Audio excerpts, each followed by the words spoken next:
I was a typical suburban kid. I hung out with my friends on weekends and after school. I was so into sports, and I was involved with my Jewish community. Probably the only difference between me and a lot of my peers was that I was in love with my best friend, and he never knew it.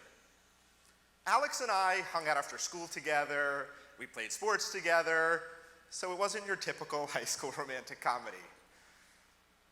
While I'm not here to tell you that story today, what I sadly did internalize from my relationship with Alex was that I could never be who I truly wanted to with the worlds that I grew up within, whether it was the sports world, the Jewish world, or just being a typical suburban kid.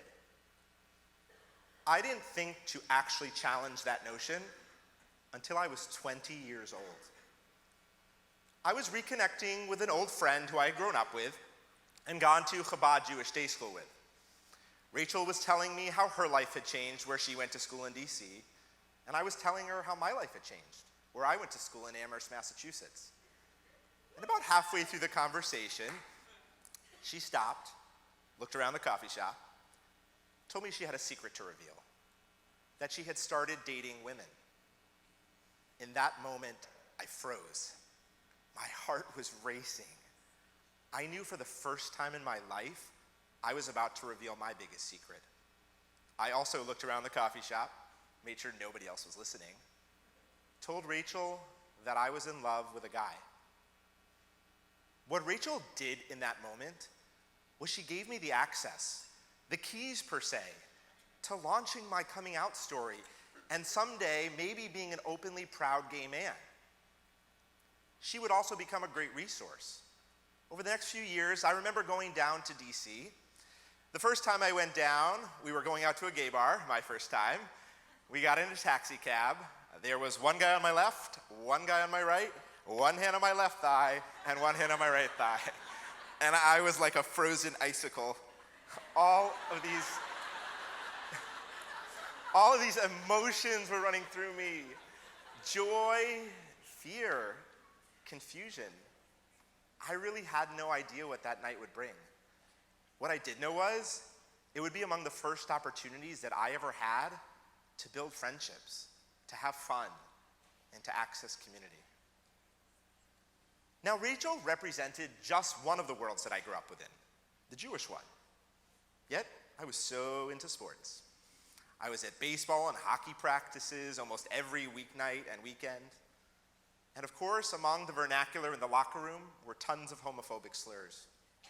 And while my teammates used them to joke around with one another, they were like rocks being thrown left and right, forcing me even further back into the closet, making me believe I could never be who I truly wanted to and exist within the sports world.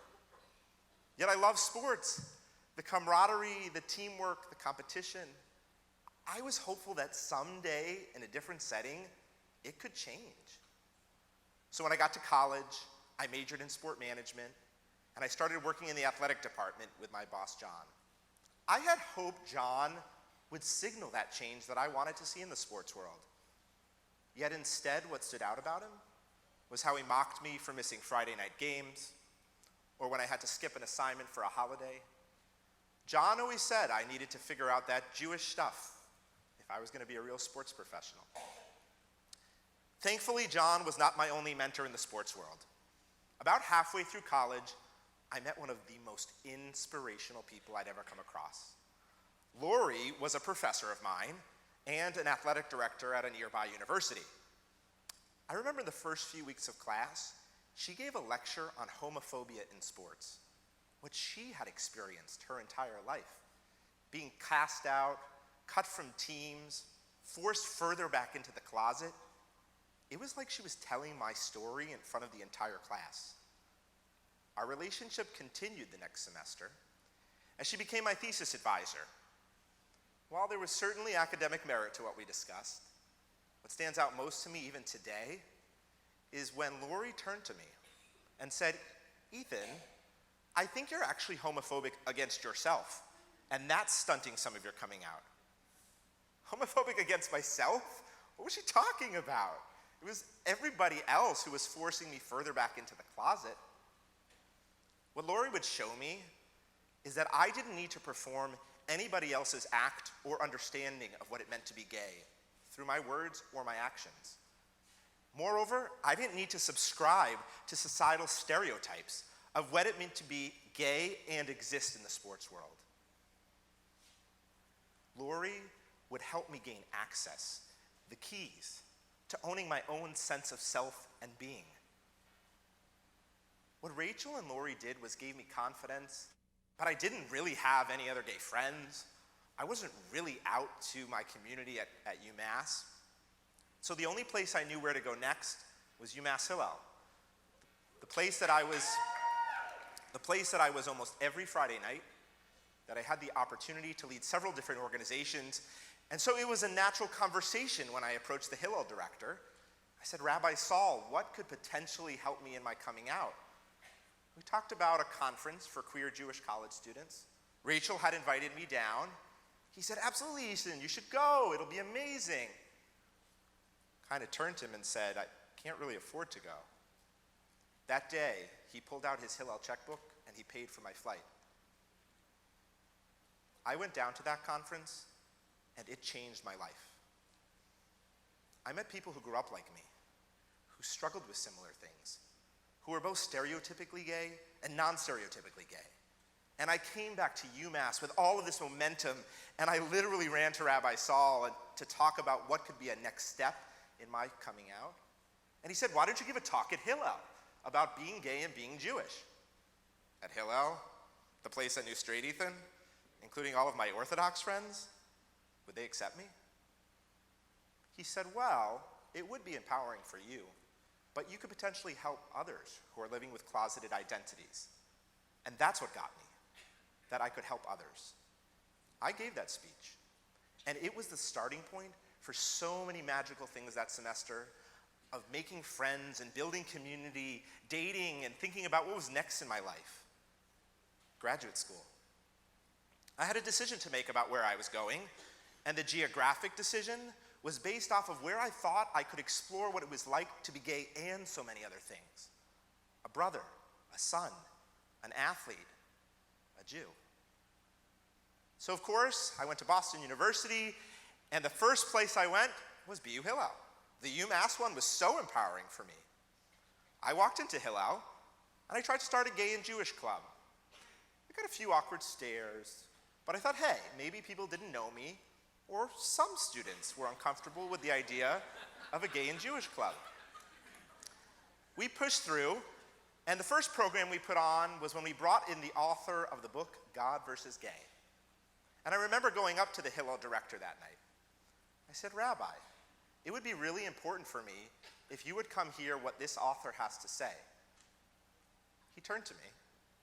He said, yeah, I have some really important questions to ask those gay people about how they live their lives. I quickly knew that B.U. Hillel was not going to be what UMass was for me, and I had to go elsewhere. I was so sad that a place that had saved me was suddenly rejecting me. So I went out into Boston, and I did what I knew best. I joined gay sports leagues where we were gay on the field and gay off the field. I started working for an organization that put on retreats for queer Jewish college students, similar to the one that had changed my life just a year ago. And as I was coming out of graduate school and deciding what I wanted to do with my life, I knew I wanted to work with college students, help change their lives in the same way my life was changed. And so as I was applying to jobs, there it was one day, the director of student life at Boston University Hillel. I passed by it at first. Yet in the days and the weeks to come, I could not get it off of my mind. What had thousands of other students experienced if their lives were anything like mine? So I did some research. I heard there was a new Hillel director in town, and that the Hillel was moving in a new direction, and that made me apply. I went to the interview, immediately outed myself as a gay man, and was pleasantly surprised to hear that the new director wanted to build a Hillel that was inclusive and welcoming. We talked about the cultural changes that needed to be made with student programs and the financial ones at a place that had been challenged for many years. And so when he offered me the job, I took it. That first day, I walked up to BU Hillel's front door to a place that had cast me out, and I had the keys, literally.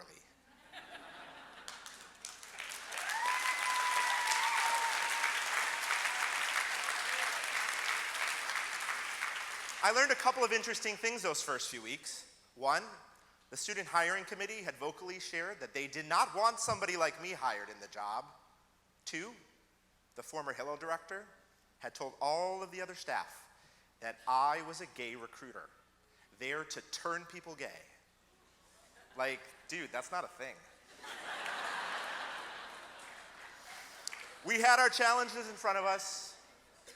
Imagine going to work every day, knowing that not only did people disagree with you professionally, but they fundamentally reject who you are. I would have the opportunity to step up and step in over the next few years at a Hillel that had been culturally and financially challenged. I'm proud to say that today I work with some of the most caring and hardworking Hillel professionals I've ever met.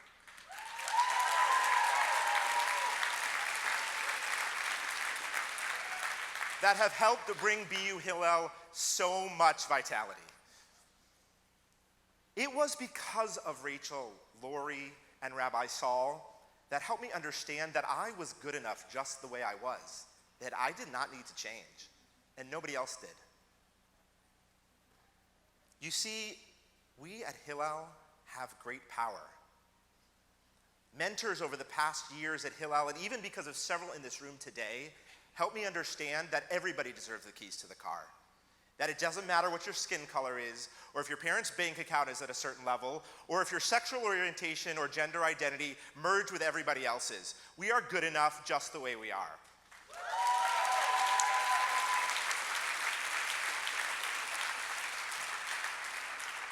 That power, the UMass Hillel experience was so powerful for me in a positive way, and the BU one was so powerful for me in a different way. Collectively, we meet with thousands of students every single day. Imagine if we actually understood the long-term impact that our words and actions have on their lives. Whether it's a word of welcome, the approval of a program, or taking out a checkbook and helping somebody get to a conference. Along with thousands of students, we have thousands of tasks on our to-do list. And the truth is that when a student comes into our office with a seemingly mundane task, we have no idea what else they're bringing to the table. I wonder what it would be like if we could focus on nothing other than that student and be radically present and offer them generosity and curiosity and empathy. That's what my mentors did for me, and they never even knew that they changed my life. Sometimes we do need to grab the keys off the wall, give access to so many others, get in that car with them, and start driving down the road to change.